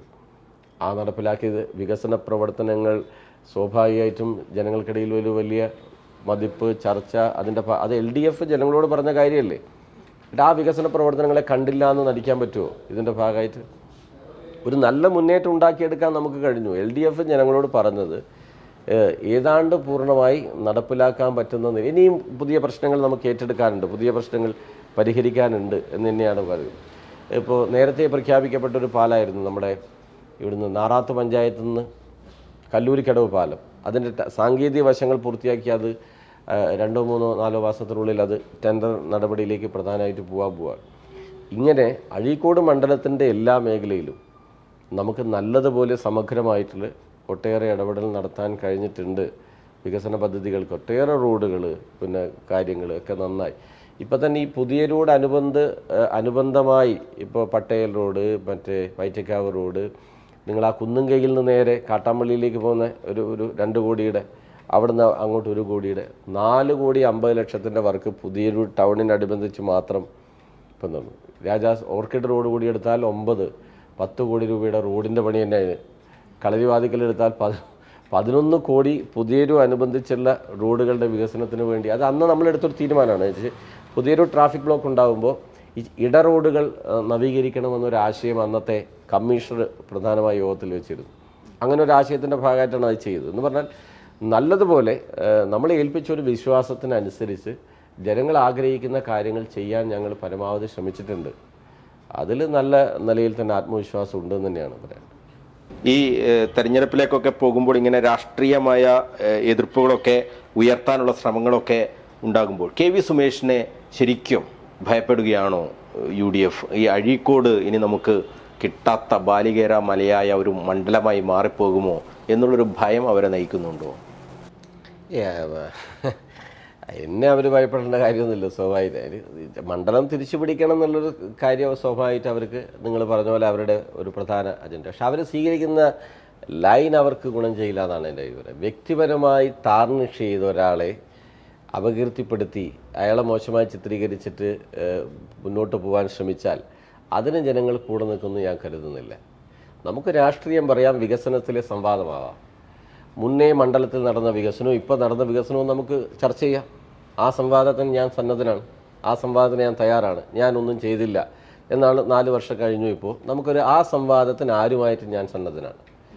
പക്ഷെ വ്യക്തിപരമായി ഒരു ഈ പറഞ്ഞ ടൈപ്പിലൊക്കെ ഒരു ഗുണ്ട അല്ലെങ്കിൽ അങ്ങനെയെല്ലാം വിളിച്ച് ഒരു വേറെ ടൈപ്പിലേക്ക് ഞാൻ അതിനെ തിരിച്ചാ നിലയിൽ സംസാരിക്കാനേ ഇല്ല. ഞാൻ എല്ലാവരോടും ബഹുമാനപുരുഷനാണ് പെരുമാറാറുള്ളത്. അങ്ങനെ ഒരാളെയും ഇൻസൾട്ട് ചെയ്യുന്ന നില ഞാൻ സ്വീകരിക്കും. ഒരു ഘട്ടത്തിലും ഞാൻ അങ്ങനെ സ്വീകരിച്ചിട്ടില്ല. എനിക്ക് പറയാനുള്ള രാഷ്ട്രീയം ഞാൻ കൃത്യമായിട്ട് പറയാറുണ്ട്. ഞാൻ LDFൻ്റെ CPMൻ്റെ ഒരു പ്രവർത്തകനാണ്. LDFൻ്റെ പ്രതിനിധിയായിട്ടാണ് എന്നെ മത്സരിപ്പിച്ചത്. ജനങ്ങളാണ് എന്നെ ജയിപ്പിച്ചത്. അത് എല്ലാ LDFൻ്റെ വോട്ടല്ല, ഞങ്ങൾ കൃത്യമായിട്ട് വിലയിരുത്തിയിട്ടുണ്ട്. അഴീക്കോട് മണ്ഡലത്തിൽ LDFന് അങ്ങനെ പൂർണ്ണമായ മെജോറിറ്റി ഉള്ള ഒരു മണ്ഡലമല്ല, പൊതു ആളുകളുടെ വോട്ട്. ഈ വികസന കാര്യങ്ങൾ ഞാൻ എന്നോട് പറഞ്ഞിരിക്കുന്നു, ഒരു ലൈൻ നമ്മൾ എടുത്തിരിക്കുന്ന എല്ലാവരുമായി ചേർന്നുള്ള ഒരു വികസന കാഴ്ചപ്പാടാണ്. അഴീക്കോട് മണ്ഡലത്തിൽ ഒരാളുടെയും ചില പരിഹാസമൊക്കെ, ചില കല്യാണത്തിന് പോകുന്നു, മറ്റേ ഇയാൾ ഇന്ന് പുതിയൊരുണ്ടോ മരണ വീട്ടിൽ പോകുന്നു.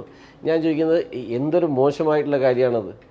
ഞാൻ മത്സരിക്കുമ്പോൾ ശ്രീ മനോജ് ജനങ്ങളോട് പറഞ്ഞിട്ടുണ്ട്, നിങ്ങളുടെ വികസന കാര്യങ്ങളിൽ കക്ഷി രാഷ്ട്രീയത്തിന് അതീതമായി മുന്നിൽ നിൽക്കും. അതാണ് LDF സ്ഥാനാർത്ഥി എന്നല്ലേ പറഞ്ഞു. നിങ്ങളുടെ സുഖദുഃഖങ്ങളിൽ ഞാൻ പങ്കുചേരും. അതൊരു മോശമായിട്ടുള്ള കാര്യമാണോ? ഒരു മണ്ഡലത്തിലെ ജനപ്രതിനിധി എന്ന നിലയിൽ സ്വാഭാവികമായിട്ടും ഞാൻ ആ ഉത്തരവാദിത്തം നിർവഹിക്കണം. വ്യക്തിപരമായിട്ടുള്ളൊരു കാര്യം ഞാൻ നിങ്ങളോട് പറയാം. ഞാൻ ചെങ്ങളായിലാണ് താമസിച്ചുകൊണ്ടിരുന്നത്, നിങ്ങൾക്കറിയാം. ചെങ്ങളായിലാണ് എൻ്റെ വീട്. പക്ഷെ എന്നെ ഇവർ ഈ അഴീക്കോട് മണ്ഡലത്തിലെ ജനങ്ങൾ തിരഞ്ഞെടുത്തപ്പോൾ ഞാൻ വ്യക്തിപരമായി ജയിക്കുമെന്ന് കരുതിയിട്ടില്ല. ഞാൻ 100% സിൻസിയറായിട്ട് പറയാം, ഞാനങ്ങനെ ജയിക്കുമെന്ന് കരുതിയിട്ടില്ല. പക്ഷേ എന്നെ ജയിപ്പിച്ചു. അതൊരു വലിയ ഉത്തരവാദിത്തമായി LDFൻ്റെ ഒരു ഉത്തരവാദിത്തമായി എന്നെ പാർട്ടി LDF ഏൽപ്പിച്ചൊരു ഉത്തരവാദിത്തമാണ്. ജനങ്ങൾ എന്നെ ജയിപ്പിച്ചു. ഞാൻ പിന്നെ ചെയ്തത് എന്താ? പൂർണ്ണമായും അഴീക്കോട് മണ്ഡലത്തിൽ കേന്ദ്രീകരിക്കുകയാണ് ചെയ്തത്. എൻ്റെ വ്യക്തിപരമായ എൻ്റെ നാട് പോലും ഞാൻ പൂർണ്ണമായി വിട്ടു. നാട്ടിലല്ല ഞാനിപ്പോൾ താമസിക്കുന്നത്, പുതിയൊരുവിലാണ് താമസിക്കുന്നത്. ഇവിടെ തന്നെ താമസിക്കാനുള്ള തീരുമാനം എടുക്കുകയും ചെയ്തു. അതിൻ്റെ ഭാഗമായിട്ടാണ് ഞാൻ വെച്ചത്. എന്ന് പറഞ്ഞാൽ വ്യക്തിപരമായി എൻ്റെ നാടിനെയും വീടിനെയും ഉപേക്ഷിച്ച് ജനങ്ങൾ എന്നെ ഏൽപ്പിച്ച വിശ്വാസത്തെ സംരക്ഷിക്കാൻ വേണ്ടിയിട്ടാണ് 24 മണിക്കൂറും ആ മണ്ഡലത്തിലെ ജനങ്ങളുടെ പ്രശ്നങ്ങളിലാണ് ഇടപെട്ടുകൊണ്ടിരിക്കുന്നത്. അത് എന്നെ വിശ്വസിച്ചവരോട് ഞാൻ തിരിച്ചു കാണിക്കേണ്ട ഒരു LDFൻ്റെ ജനപ്രതിനിധി എന്ന നിലയിൽ എൻ്റെ വിശ്വാസമായിട്ടാണ് ഞാൻ കാണുന്നത്. അതിൽ പോരായ്മകളോ ശരിയോ ആര് പറഞ്ഞാലും ഞാനത് കേൾക്കാൻ സന്നദ്ധനാണ്. ഇപ്പോൾ ഞാൻ വ്യാപാരികൾക്കെതിരല്ല, അങ്ങനെ സ്ഥാപിക്കാനാണ് ശ്രമിക്കുന്നത്. വ്യാപാരികൾക്ക് അനുകൂലമായി അവരുടെ കച്ചവടം വർദ്ധിപ്പിക്കാനും പുതിയൊരു ടൗണിനെ നവീകരിക്കാനുമാണ്. പുതിയൊരു ടൗൺ നവീകരിച്ചാലാണ് അവരുടെ കച്ചവടം മെച്ചപ്പെടുക എന്ന അഭിപ്രായമുള്ള ഒരാളാണ് ഞാൻ. അവരുടെ അഭിപ്രായങ്ങൾ കേൾക്കാൻ, അതാണ് ഞാൻ പറഞ്ഞത്, അങ്ങോട്ട് വിളിച്ച് അവരുമായി അതിൻ്റെ ഭാരവാഹികളായി 1.5 മണിക്കൂർ അതിൽ എക്സിക്യൂട്ടീവ് അംഗങ്ങളുമായി ചർച്ച എടുത്തതാണ് ഞാൻ. പക്ഷേ എന്താ, ഒരു കാര്യമല്ല പിന്നെ പറയുന്നത്, ആ പറഞ്ഞ കാര്യമല്ല പിന്നെ പറയുന്നത്, വേറെ പരിഹരിക്കപ്പെടാതിരിക്കാൻ ആവശ്യമായ ഒരു ടൈപ്പിലേക്കാണ് ആ കാര്യങ്ങൾ കൊണ്ടുപോകാൻ ശ്രമിക്കുന്നത്. ആരുമായിട്ടും വ്യക്തിപരമായി ഏറ്റുമുട്ടാൻ ഒന്നും ഒരു നിലപാടും ഞാൻ സ്വീകരിച്ചിട്ടില്ല. മറ്റൊരു കാര്യം, ഈ പാപ്പിനിശ്ശേരിയിൽ മണലൂറ്റ് നടത്തുന്നു, അത്തരത്തിലുള്ള ഒരു പ്രചരണം കൂടി അതിനിടയിൽ വന്നു. അവിടെയും എന്നെയാണ് വ്യക്തിപരമായിട്ട് അറസ്റ്റ് ചെയ്യുന്നത്. യഥാർത്ഥ മാരിടൈം ബോർഡ്, നമ്മുടെ കേരള സർക്കാർ മാരിടൈം ബോർഡ് നേരത്തെ പ്രഖ്യാപിച്ച ഒരു പദ്ധതിയാണ് ഈ അഴീക്കൽ മണൽ ശുചീകരണ പ്ലാന്റ് എന്നത്. അതുകൊണ്ട് ഉദ്ദേശിക്കുന്നത് ഈ ഡ്രഡ്ജ് ചെയ്തെടുക്കുന്ന മണലുണ്ട്, അഴീക്കൽ പോർട്ടിൽ നിന്ന് ഡ്രഡ്ജ് ചെയ്തെടുക്കുന്ന മണലും ഒപ്പം നമ്മുടെ ഈ വിവിധ പഞ്ചായത്തുകളിൽ വരുന്ന മണലുമുണ്ട്. അത് അവരുമായി ചേർന്ന് പഞ്ചായത്തുമായി ഡിസ്കസ് ചെയ്ത് പഞ്ചായത്തിന് ലഭിക്കുന്ന വരുമാനം അവർക്ക് കിട്ടി മാത്രമേ അത് ചെയ്യാൻ പറ്റൂ. അങ്ങനെ ചെയ്യാൻ പറ്റും. അത് ഈ കമ്പനിയും പഞ്ചായത്തും തമ്മിൽ ചേർന്നുണ്ടാക്കേണ്ട ധാരണയാണ്. ഡ്രഡ്ജ് ചെയ്ത മണലാണ് പ്രധാനം. പക്ഷെ അത് വെറുതെ നശിച്ചു പോവാണ് നമ്മൾ ചെയ്യുന്നത്, നശിച്ചു പോവാണ്. ടെൻഡർ ആളെടുക്കൂല. ഇപ്പം തന്നെ മനോജ് അവിടെ പോർട്ടൽ വന്നാൽ കാണും. ആ മണലിനെ നവീകരിച്ച് കുറഞ്ഞ വിലയ്ക്ക് ജനങ്ങൾക്ക് കൊടുക്കാൻ വേണ്ടിയിട്ടാണ് ഈ മണൽ ശുചീകരണ പ്ലാന്റ് ഗവൺമെൻറ് പ്രഖ്യാപിച്ചത്. ആരാ എടുത്തതെന്ന് പോലും ഞാൻ അറിയില്ല. ഒരു ദിവസം സുപ്രഭാതത്തിൽ എൻ്റെ ഓഫീസിൽ 3-4 ആൾക്കാർ വന്നു ഇങ്ങനെ സമരം. അപ്പോൾ എന്നോട് നമ്മുടെ സമയം കൊടുത്ത് തന്നെയാണ് വന്നത്. സംസാരിച്ച ഘട്ടത്തിൽ ഞാൻ പറഞ്ഞു, ജനങ്ങൾക്ക് ഗുണമാവുന്ന ഒരു പദ്ധതിയെ നമുക്ക് എതിർക്കാൻ പറ്റില്ല. അവർ കുറേ ആശങ്ക പറഞ്ഞു, ഈ വെള്ളം മോശമാവും, വീടുകളിൽ കിണർ മോശമാവും, അങ്ങനെ മോശമാവും, താമസിക്കാൻ പറ്റില്ല. അപ്പം ഞാൻ പറഞ്ഞു, പരിശോധനയിൽ അങ്ങനെയല്ല മനസ്സിലാകുന്നത്. ഇത് പൊന്നാനിയിൽ വർക്ക് ചെയ്യുന്നുണ്ട് പല നിലയിലും. ഇതൊരിക്കലും വെള്ളം ഭൂമിയിലേക്ക് ഇറക്കി വിടില്ല. വെള്ളം പൂർണ്ണമായും ശുചീകരിച്ച് വളരെ നല്ല വെള്ളമാക്കിയിട്ടാണ് അവർ മാറ്റുക ചെയ്യുക. പൂർണ്ണമായും മിഷനറി സംവിധാനമാണ് ഈ പ്ലാന്റിനുള്ളിലുള്ളത്.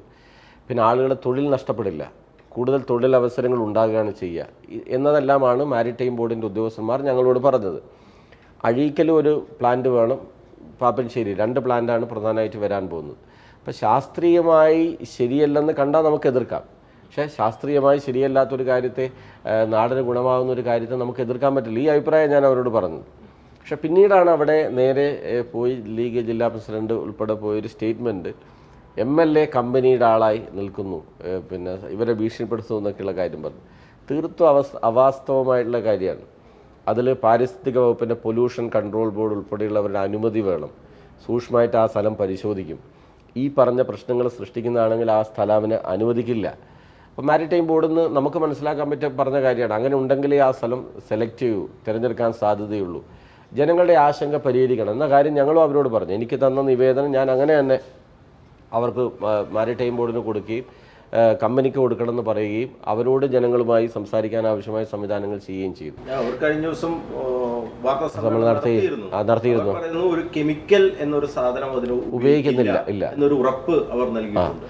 അങ്ങനത്തെ ഒരു കാര്യം അതിൽ ഉപയോഗിക്കില്ലെന്നാണ് മാരിടൈം ബോർഡ് ഞങ്ങളോട് പറഞ്ഞത്. ആ കാര്യമാണ് ഞാൻ സമരക്കാർ വന്നപ്പോൾ അവരോടും പറയുകയും ചെയ്തത്. പക്ഷെ പിന്നീട് അതിനെ ചിത്രീകരിക്കുന്നതെന്ന് വെച്ചാൽ MLA എന്ന നിലയിൽ ഞാനാണ് ആ കമ്പനിയുടെ വക്താവ് ആള്.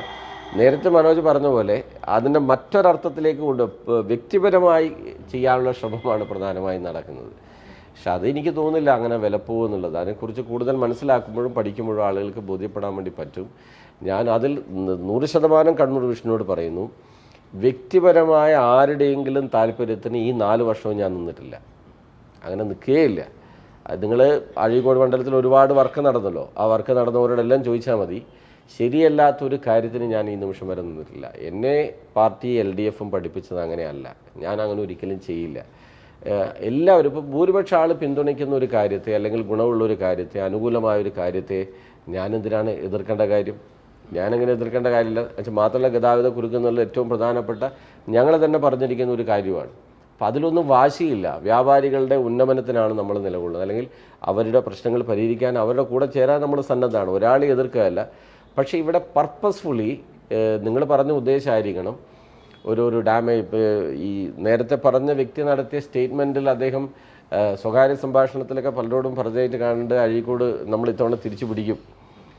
അത് അവരുടെ രാഷ്ട്രീയ തീരുമാനമാണ്. പക്ഷേ രാഷ്ട്രീയ തീരുമാനം നടപ്പിലാക്കാൻ ഒരാളെ വ്യക്തിപരമായി അധിക്ഷേപിക്കുന്നത് ഗുണമാണോ എന്ന് ബഹുമാന പുരസ്സരം ഈ പാതിവില തട്ടിപ്പിലും ഇതേ രീതിയിലുള്ള ഒരു വ്യക്തിഹത്യ നടന്നിട്ടുണ്ട്. വ്യക്തിഹത്യ ശക്തമായിട്ടുണ്ടായി. ഞാൻ ആശ്ചര്യപ്പെട്ടു പോയൊരു കാര്യമാണ്. എന്ന് വെച്ചാൽ ഞാൻ മാത്രമല്ല, കടന്നപ്പള്ളി മിനിസ്റ്റർ, നമ്മുടെ ജില്ലയിലെ മന്ത്രി, അദ്ദേഹം പരിപാടി പങ്കെടുത്തിട്ടുണ്ട്. നമ്മുടെ സജീവ് ജോസഫ് MLA പങ്കെടുത്തിട്ടുണ്ട്. ബഹുമാനപ്പെട്ട മേയർ പങ്കെടുത്തിട്ടുണ്ട്. ഡെപ്യൂട്ടി മേയർ പങ്കെടുത്തിട്ടുണ്ട്. ഞങ്ങളെല്ലാം പങ്കെടുത്ത് ഒരേ സെയിം വിവിധ കാറ്റഗറിയിലെ പരിപാടിയിലാണ്. ഞാൻ അന്ന് ശ്രീ മനോജിനോട് തന്നെ പറഞ്ഞു, എന്നെ വിളിച്ചത് അതിൻ്റെ കോർഡിനേറ്ററും അതിൻ്റെ ആൾക്കാരും വന്ന് ഇങ്ങനെ ആളുകൾക്ക് കൊടുക്കുന്ന ഒരു പരിപാടിയാണ്, ഇന്ന ആളുകളൊക്കെ പങ്കെടുത്തു. ഞാൻ ചോദിച്ചു ആരൊക്കെ പങ്കെടുത്തു, ഇന്ന ആളുകളൊക്കെ പങ്കെടുത്തു. അങ്ങനെ പറഞ്ഞപ്പോഴും ഞാനൊന്ന് ലാപ്ടോപ്പ് എങ്ങനെയാണ് വിതരണം ചെയ്തത്. ഞങ്ങളിത് അറിയേയില്ല, എനിക്കത് നല്ല ഉദ്ദേശം മാത്രമേ നമുക്കുണ്ടായിരുന്നു. അപ്പോൾ പല ജനങ്ങൾക്ക് ഗുണമുള്ള ഒരു കാര്യത്തിന് നിങ്ങൾ എന്തിനാണ് എതിര് നിൽക്കുന്നത്, അന്ന് പകുതി വിലയ്ക്ക് ലാപ്ടോപ്പ് കിട്ടുന്നു, മറ്റേ സ്കൂട്ടർ കിട്ടുന്നു എന്നൊക്കെ പറയുന്നു. പക്ഷെ പിന്നീട് ഒരു ഘട്ടം കഴിഞ്ഞപ്പോഴാണല്ലോ ഇത് ഒരു ഞാനാണെങ്കിലും ഒരാളോട് ഇതിൽ ചേരണമെന്ന് പറഞ്ഞിട്ടില്ല, ആരും പ്രോത്സാഹിപ്പിക്കുന്ന ഒരു നടപടിയോ ഒരു കമൻറ്റോ എൻ്റെ ഭാഗത്ത് നിന്ന് ഉണ്ടായിട്ടില്ല. ഞാൻ തന്നെ അവിടെ അന്ന് പ്രസംഗിച്ച കാര്യം, ഇങ്ങനെ കൊടുക്കുന്നത് സംബന്ധിച്ചൊക്കെ ചില സംശയങ്ങൾ ആളുകൾക്കുണ്ട്, നിങ്ങളത് ദൂരീകരിക്കണം. ഈ പട്ടേലിൻ്റെ പേരൊക്കെ കേട്ടപ്പോൾ ഞാൻ ധരിച്ചത് ഇതിന് വേറെ എന്തോ രാഷ്ട്രീയ മുഖമുണ്ടെന്നാണ്. ഞാൻ ആ കാര്യം അവരോട് അവിടെ പറയുകയും ചെയ്തിരുന്നു. അപ്പോൾ അവർ പറഞ്ഞു അങ്ങനെയല്ല, ഇതൊരു NGO ആണ് എന്നൊക്കെ ഇതിൽ എന്നോട് സംസാരിക്കുകയും ചെയ്തു. പക്ഷെ അതിനെ വാട്സപ്പിലും ഫേസ്ബുക്കിലൊക്കെ വലിയ നിലയിൽ അഴീക്കൂട. അതിൻ്റെ പ്രത്യേകത എന്തറിയോ, കണ്ണൂർ മണ്ഡലത്തിലില്ല, ഇരിക്കൂർ മണ്ഡലത്തിലില്ല, കോർപ്പറേഷനെതിരെയില്ല, ഇതിൽ പങ്കെടുത്ത വേറെ ആൾക്കെതിരെയില്ല. പക്ഷെ അവിടെ എന്താ, അഴീക്കോട് മണ്ഡലം കേന്ദ്രീകരിച്ചുകൊണ്ട് അഴീക്കോട് മണ്ഡലത്തിൽ MLA വെച്ചുകൊണ്ടുള്ള സ്റ്റേറ്റ്മെൻറ്റാണ് പ്രധാനമായിട്ടും വന്നത്. അപ്പോൾ അന്ന് മുതലേ എനിക്കൊരു സംശയമുണ്ട്. കാരണം വ്യക്തിപരമായി ഒരു മോശമായി പറയാൻ കിട്ടാത്ത ഒരു സാഹചര്യത്തിൽ നിന്ന് വീണ് കിട്ടുന്ന ചില കാര്യങ്ങൾ എടുത്തുകൊണ്ട് വ്യക്തിഹത്യ നടത്തുന്ന ഒരു സാഹചര്യം ഉണ്ടാക്കുകയാണോ? തീർച്ചയായിട്ടും അതിലേക്ക് ഇപ്പോൾ പോയി, ഒരു എക്സ്ട്രീം ലെവലിലേക്ക് ഇപ്പോൾ പോയി തുടങ്ങി. ഇപ്പോൾ സംസ്ഥാനത്ത് അതിൽ പങ്കെടുക്കാത്ത ആരുമില്ല. ഇനി പ്രതിപക്ഷത്താണെങ്കിൽ പ്രതിപക്ഷ നേതാവ്, ഞാൻ സഭയിൽ നിന്ന് ഒരു ദിവസം കണ്ടപ്പോൾ എന്നോട് പറഞ്ഞിരുന്നു, ഇപ്പം വിളിക്കുമ്പോൾ നമുക്കിപ്പോൾ പോകാതിരിക്കാൻ പറ്റുമോ, അദ്ദേഹം അതിൻ്റെ ഒരു വിതരണ ചടങ്ങ് അത് അദ്ദേഹം തട്ടിപ്പിന് കൂട്ടുവെക്കാൻ ആണോ പോയത്? എനിക്ക് അഭിപ്രായമില്ല. ഇപ്പം മേയർ പങ്കെടുത്തതും സജീവ് ജോസഫ് പങ്കെടുത്തതും വേറെ ആരും പങ്കെടുത്തതും തട്ടിപ്പിന് കൂട്ടു നിൽക്കാൻ പോയ കാര്യമാണോ? അല്ല, സെയിം പരിപാടിയിലാണ് പങ്കെടുക്കുന്നത്, സെയിം കാര്യത്തിലാണ് പങ്കെടുക്കുന്നത്. പക്ഷെ അതിനെയും വേറെ ഒരു തട്ടിപ്പുകാരുടെ കൂട്ടു നിൽക്കുന്നു എന്നുള്ള കാര്യം പ്രധാനമായിട്ട് ആ അർത്ഥത്തിൽ അവതരിപ്പിക്കാൻ ശ്രമിക്കുകയാണ്. ഇപ്പം തന്നെ ഈ പുതിയരൂരിൽ നടക്കുന്ന ഇതിൻ്റെ ഭാഗമായിട്ട് നടന്ന മനോജ്, നമുക്കിപ്പോൾ കാര്യങ്ങൾ തുറന്നു പറഞ്ഞു പോകുന്നതല്ലേ നല്ലത്. ഇപ്പം ഞാനവിടെ പുതിയരൂരിലൊരു വീട് വയ്ക്കുന്നുണ്ട്, കുടുംബം സ്വത്ത് പാർട്ടീഷൻ ചെയ്ത്. ഞാൻ 2 മക്കളാണുള്ളത്, അനിയനും ഞാനുമാണുള്ളത്. ചെയ്തപ്പോൾ വീട് അനിയന് കൊടുക്കാനാണ് തീരുമാനിച്ചപ്പോൾ കുറച്ചായി, 2-2.5 വർഷം മുന്നേ. അപ്പോൾ ഒരു വീട് എടുക്കുന്നതിനെക്കുറിച്ച് ആലോചിച്ചപ്പോൾ ഞങ്ങൾ ഏതായാലും കുട്ടികളെയൊക്കെ ഇവിടെ ചേർത്തു, ചേർത്ത് ഇവിടെ തന്നെ എടുക്കാൻ തീരുമാനിച്ചു, പണി ആരംഭിക്കുകയൊക്കെ ചെയ്തു. ഈ പുതിയൊരു ഇവർ ഒരു ഭാഗം നടത്തുന്ന ചർച്ച ഏതാണ്, ഇവിടെ പിന്നെ ഇതെടുക്കുകയാണ്, അങ്ങനെ ഒരു നെഗറ്റീവ് സാധനം ഉണ്ടാക്കിയെടുക്കാൻ വേണ്ടി ശ്രമിക്കുന്നുണ്ട്. എന്ന് വെച്ചാൽ പൂർണ്ണമായി നിങ്ങൾ പറഞ്ഞത് ശരിയാണ്. ഒരു വികസനമൊക്കെ നടക്കുകയല്ലേ, ആ വികസനത്തിനൊക്കെ ഇയാൾ പൈസ വാങ്ങിച്ചിട്ട് എന്നോട് തന്നെ ഉത്തരവാദിത്തപ്പെട്ട ഒരാളെന്ന് പറഞ്ഞു. എനിക്ക് ഉത്തരവാദിത്തപ്പെട്ട ഒരാളോട് സംസാരിക്കേണ്ടിയും വന്നു. ഞാനിപ്പോൾ ആ കാര്യം പറയുന്നില്ല. വളരെ പ്രധാനപ്പെട്ട ഒരാൾ ഈ രാജാസ് ഓർക്കിഡ് റോഡിൻ്റെ പ്രവൃത്തി നടക്കുമ്പോൾ ആ റോഡിൻ്റെ കമ്മീഷൻ വെച്ചാണ് ഇയാൾ ഇവിടെ അന്നേരം തറകെട്ടൽ ആരംഭിച്ചിട്ടുള്ളൂ ഇത് ചെയ്തത് എന്ന് പറഞ്ഞു. അപ്പോൾ എന്നോട് വളരെ, എൻ്റെ പാർട്ടിയിൽപ്പെട്ടതോ LDFിൽപ്പെട്ടതോ അല്ല, ഒരാൾ എന്നോട് പറഞ്ഞു നിങ്ങൾക്കെതിരെ ഇങ്ങനെ ഒരു വർത്തമാനം ഒരാളുടെ ഭാഗത്ത് നിന്ന് ഉണ്ടായി എന്ന് പറഞ്ഞു. അപ്പോൾ ഞാൻ പറഞ്ഞു, ഞാൻ അതിനോട് കാര്യം പറഞ്ഞു, ഇങ്ങനെയാണ് ഈ കാര്യം നടക്കുന്നത്. അപ്പോൾ അമ്മയും പറഞ്ഞു, അമ്മ എൻ്റെ കൂടെയാണ് നിൽക്കുന്നത്. CPMൻ്റെ ഒരു ജില്ലാ സെക്രട്ടേറിയറ്റ് അംഗം കൂടിയാണ് താങ്കൾ. അപ്പോൾ സംസ്ഥാന കമ്മിറ്റിയിലും ജില്ലാ സെക്രട്ടേറിയറ്റിലും ഒക്കെ ഇത്തരം കാര്യങ്ങൾ, അതായത് പാർട്ടിയുടെ ഒരു അംഗം ഏതെങ്കിലും തരത്തിൽ ഇങ്ങനെ പോകുമ്പോൾ അത് കൃത്യമായി പാർട്ടി ഓഡിറ്റ് ചെയ്യില്ലേ? പിന്നെ അല്ല, നമുക്ക് അങ്ങനെ രീതിയുണ്ട്. ഇപ്പോൾ നമ്മുടെ പാർട്ടിയുടെ രീതി, ഇന്നിപ്പോൾ വീട് വയ്ക്കുകയാണെങ്കിലും സ്ഥലം വാങ്ങുകയാണെങ്കിലും നമ്മൾ എഴുതി കൊടുത്ത് പാർട്ടിയുടെ പെർമിഷൻ വാങ്ങണം. മാത്രമല്ല എവിടുന്നാണ് ഈ തുക, എങ്ങനെയാണ്, എത്ര സ്ക്വയർ മീറ്ററാണ് വീടെടുക്കുന്നത്, അല്ലെങ്കിൽ എന്താണെന്നുള്ള കൃത്യമായി പാർട്ടിയെ ബോധ്യപ്പെടുന്നത്. ആദ്യം പാർട്ടിക്ക് പ്ലാനും ഇതിൻ്റെ നമ്മൾ എടുക്കുന്ന വീടിൻ്റെ സാധ്യതയും അതിൻ്റെ എവിടുന്നാണ് തുക എന്ന കാര്യം കൊടുത്ത് പാർട്ടി അനുമതി വാങ്ങണം നമ്മൾ. അത് വേറെ ഒന്നിനുമല്ല, പാർട്ടി എടുത്തിരിക്കുന്ന തീരുമാനം. ഇപ്പോൾ ഒരു സ്ഥലം വാങ്ങുകയാണെങ്കിലും വീട് വെക്കുകയാണെങ്കിലും പാർട്ടിയുടെ DC അംഗം ഉത്തരവാദിത്തപ്പെട്ട ഘടകത്തിൽ പ്രവർത്തിക്കുന്നത് അത് പാർട്ടി അറിയിച്ചിരിക്കണം. പാർട്ടി അനുമതി കിട്ടിയെങ്കിൽ മാത്രമേ ഇത് ചെയ്യാൻ കഴിയുള്ളൂ. അതെല്ലാം പൂർത്തിയായതിനു ശേഷമാണ് നമ്മൾ ഇതിലേക്ക് പോകുന്നത്. ഞാൻ പറഞ്ഞു വരുന്ന ഉദാഹരണമാണ് ചോദിച്ച പോലെ, ഇത് വേറൊരു ടൈപ്പിലേക്ക് കൊണ്ടുപോകാൻ. വേറെ ഒരു കുടുംബമാകുമ്പോൾ നമുക്ക് പല തീരുമാനങ്ങൾ എടുക്കേണ്ടി വരുമല്ലോ. അതിപ്പോൾ നാളെ ഇവിടെ MLA ആയിട്ട് എല്ലാ കാലവും തുടരാൻ വേണ്ടി അല്ലല്ലോ വഹിക്കുന്നത്.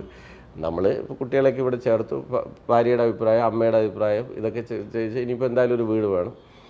പാർട്ടിയുടെ ജില്ലാ സെക്രട്ടേറിയറ്റ് അംഗമായിട്ടൊക്കെ പ്രവർത്തിക്കുകയാണ്. അപ്പോൾ സ്വാഭാവികമായിട്ടും ഇവിടെ നിൽക്കാം. മണ്ഡലമൊന്നും അല്ല കണ്ടത്, നമ്മുടെ കുറച്ച് ബന്ധുക്കളും ഉണ്ട്. അച്ഛൻ്റെ അനിയൻ താമസിക്കുന്ന പുതിയൊരുവാണ്, ആക്സിഡൻറ്റിൽ BSNL ജനറൽ മാനേജറായിരുന്നു, കുറച്ച് മുന്നേ മരിച്ചുപോയി.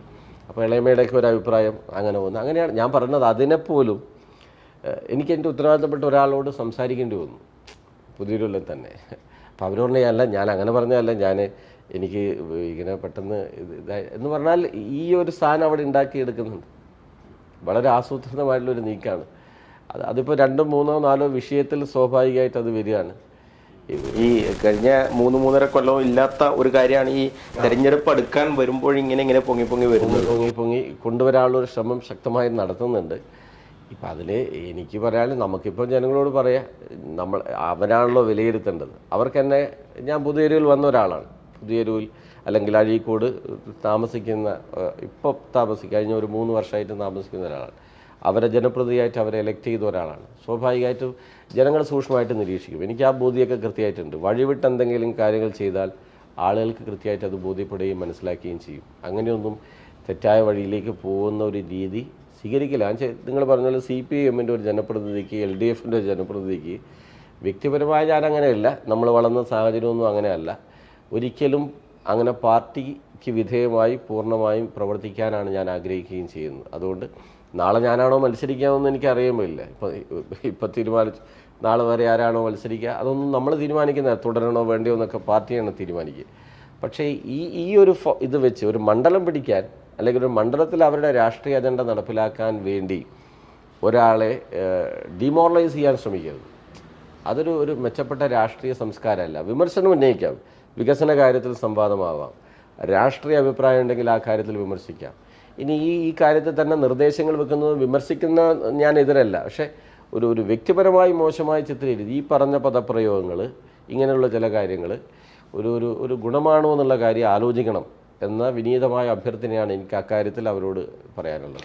ഇപ്പോൾ തെരഞ്ഞെടുപ്പിലേക്ക് പോകുമ്പോൾ LDF വലിയ ആത്മവിശ്വാസം പ്രകടിപ്പിക്കുകയാണ്. 3ാം വട്ടവും LDF എന്ന് പറഞ്ഞുകൊണ്ട്, അത് ഒരുപടി കടന്നുകൊണ്ട് വീണ്ടും 3ാം പിണറായി സർക്കാർ എന്ന രീതിയിലേക്കൊക്കെ ചർച്ചകൾ വരുന്നുണ്ട്. അത്രയും ആത്മവിശ്വാസം നിങ്ങൾക്ക് ഈ വികസനവുമായി ബന്ധപ്പെട്ട് ജനങ്ങൾക്ക് മുന്നിൽ വെക്കാൻ കുറേ കാര്യങ്ങളുണ്ട് എന്നത് തന്നെയാണോ ആത്മവിശ്വാസം?